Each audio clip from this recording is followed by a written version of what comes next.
Ang gamit nyo bang internet sa inyong mga bahay ay GOMO? Kung kaya't kayo ay nauubusan ng internet ay nahihirapan kayo sa pag-renew nito dahil hindi nyo alam kung paano makapag-renew sa pamamagitan ng inyong mga GCash. Pues sa video na to, ituturo ko sa inyo kung paano tayo makakapag-renew via GCash. Pero kung bago lang kayo sa ating channel, don't forget to subscribe and pakihit na rin yung ating notification bell para lagi kayong updated sa ating mga bago pang video. Alam naman natin na ang GOMO ay hindi laging available ang unlimited dito. Pero mayroon naman silang mga iba't ibang packages na pwede tayo makapag-register na maliban sa GOMO Unlimited, katulad ng mga sumusunod na ito. Sa halagang $499 ay meron ka ng 25GB no expiry bundle at may 100 minutes at 500 text no expiry yun. At meron naman silang 40GB no expiry data sa nagkakahalaga ng $459. At ang pinakamura 30GB no expiry data $399. At siyempre ang pinakahihintay natin na $699 na unlimited.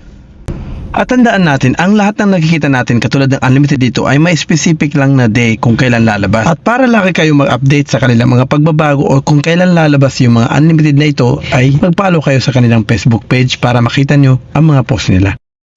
At ngayon na may nakita na kayong available sa kanilang Facebook page at na nakapost doon at binibigay nila kung ano yung buwan o petsa at tumapat kayo doon, ay pwede na kayo kaagad-agad pumunta sa inyong mga GCash at i-open nyo lang to kaagad.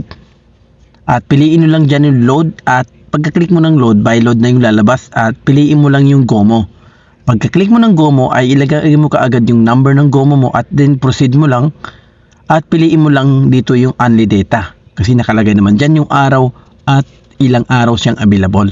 Then saka naman yan magpa-pop up para ikaw ay magbabayad na. Then click mo lang itong pay, $699 at automatic naman nababawasin na yung $699 na yan dun sa GCash account mo. At ganun lang kasimple guys kung paano tayo makakapag-renew ng GOMO Unlimited. At para naman sa mga gusto makita kung talagang legit ba yung binayaran natin dun sa ating mga GOMO SIM card, ay mag-login lang kayo sa inyong mga cellphone, i-download din lang apps nila na GOMO at then ilalagin nyo lang at may darating sa inyong OTP at ma-open nito kaagad at makikita nyo kaagad kung unlimited ba talaga or 40GB lang yung ibinigay sa inyo. So guys, ganun lang kadali itong gawin kung kayo ay may GOMO SIM card. At para naman sa gusto mag-renew ng direct ay pwede rin kayo mag-renew dito sa GOMO mismo. Yun nga lang kung kayo ay may GCash account. Pag wala, sa ibang tao na lang kayo. So guys, ganoon lang kadali kung paano tayo makakapag-renew. Maraming salamat sa inyong panonood.